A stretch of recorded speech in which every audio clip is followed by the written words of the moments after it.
ভারতীয় ক্লাব ফুটবলে বিশেষ করে ইন্ডিয়ান সুপার লিগে অন্যতম পরিচিত একটি মুভ স্প্যানিশ তারকা এডু বেদিয়া।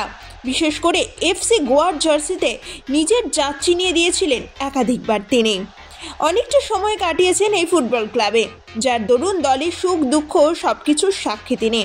এমনকি গত ফুটবল মরশুমে পেনার তত্ত্বাবধানে খেলতে গিয়েও দেখা গিয়েছিল এই তারকাকে, কিন্তু শেষ মরশুমে খুব একটা ভালো পারফরমেন্স ছিল না দলের। বহু লড়াই করেও চ্যাম্পিয়নশিপের ধারে কাছে পৌঁছতে পারেনি দল, যা নিয়ে প্রবল হতাশ হয়েছিলেন দলের সমর্থকরা।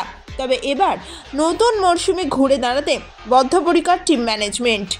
সেই কারণে হায়দ্রাবাদ এফসির আইএসএল জয়ী কোচ মানালো মার্কেজের হাতে তুলে দেওয়া হলো দলের দায়িত্ব। সেক্ষেত্রে প্রথমেই বাদ পড়ে যান এই স্প্যানিশ তারকা। এক নাগারে বেশ কয়েক বছর দলের অন্যতম ভরসাযোগ্য ফুটবলার থাকার পর এবার তাকে বাদ পড়তে হয়।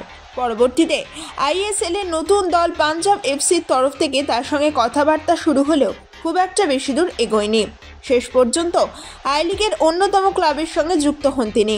তবে এবার ভারত ছাড়ছেন স্প্যানিশ তারকা।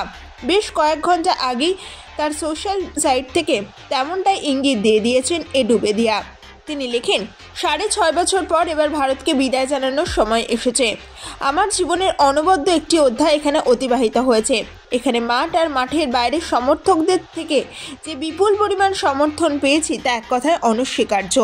এখানে বহু মানুষের সঙ্গে আমার আলাপ হয়েছে, যাদের কখনোই আমি ভুলতে পারবো না। সেই সঙ্গে ধীরে ধীরে কিভাবে ভারতীয় ফুটবল উন্নত হয়ে চলেছে সেটাই দেখছি।